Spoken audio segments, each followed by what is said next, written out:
Know thyself. Everyone has a gift. African wisdom says, know thyself. Ask yourself, who am I? What am I? What am I good at? What do I enjoy doing? If I never had to work, what would I enjoy doing the most? And therein, you'll begin to get the answer. Because whatever the activity is, where you derive the most pleasure, that is where your talent lies. Whatever pastime one participates in, and it never feels like work, where time moves into another dimension when one is involved in that activity, it is there one's latent talent is. Because everyone has been endowed with a gift, yet they may not realize they are gifted, maybe because they do not recognize it, maybe because it hasn't been pointed out to them, or the confidence has been beaten out of them. For there's a very good reason why we may not recognize our talents, our gifts, our abilities. Marcus Garvey expressed it eloquently when he said, without confidence, you are twice defeated in the race of life. It is confidence which is beaten out of us from an early age. Let me give 2 examples. In primary school, I was in the top 4 of the class, scoring over 90%. The teacher marked that as good. No, that is excellent. Good is 60%. I was 4th, but I could only remember being in competition with one boy. And after my video on exam techniques, the elder brother of a classmate contacted me and gave me some mnemonics that he'd used in A-level chemistry. A-level chemistry. And then it clicked. I was 4th in the class, but of the 3 above me, one was my best friend Rue, and the other was a young sister called Carol.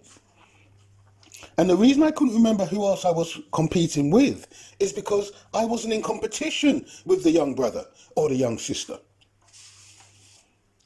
So, 3 of the top 4 in the year was we.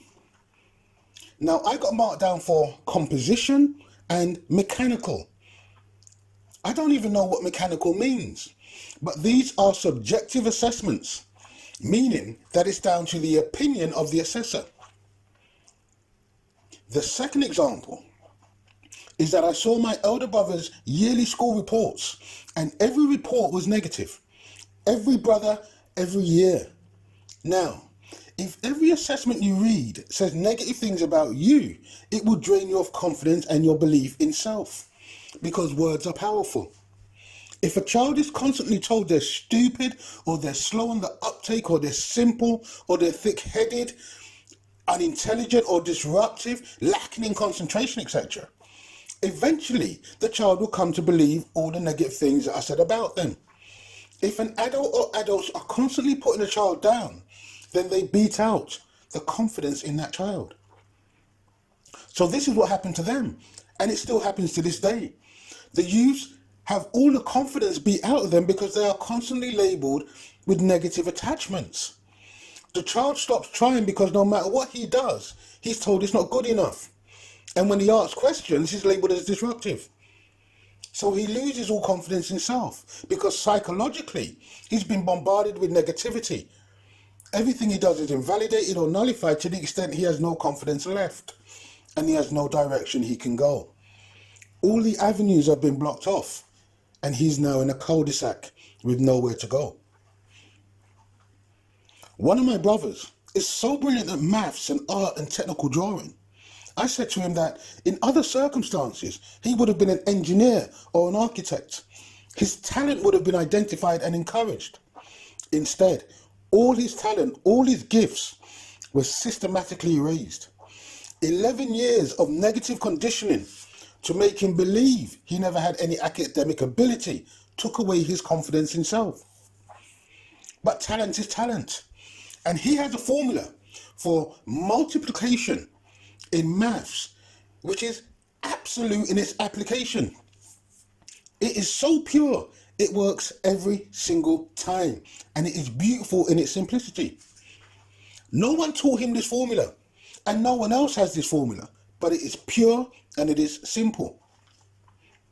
When I was at his house and he was helping his children with their maths homework and he explained how to simplify multiplication, it was so ingenious. It was so inventive that I bow to him for his creation. I have my own formula, but his is so pure, so unique, and so simple that I must bow. You see, mastery of anything isn't based on its complexity. Absolute mastery is manifest in simplicity. Because if you can understand something so completely that you can break it down to its simplest form, that's mastery. African wisdom says, mastery isn't based on complexity. Mastery is manifest in simplicity. You see, when you watch someone who has a complete and absolute understanding of a skill, an art, or a discipline, it is then you see the movement, the precision, the timing, the awareness that is so total. And they do what they do with grace and ease. When one has total understanding, it is then that they perform effortlessly. But it is a marvelous sight to the viewer.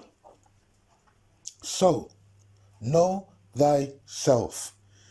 Everyone has a gift. Don't let others define you. If you make them define you, you will have no confidence in self. And as Marcus Garvey said, without confidence, you are twice defeated in the race of life. Thank you for watching. Please share and subscribe. More videos coming soon.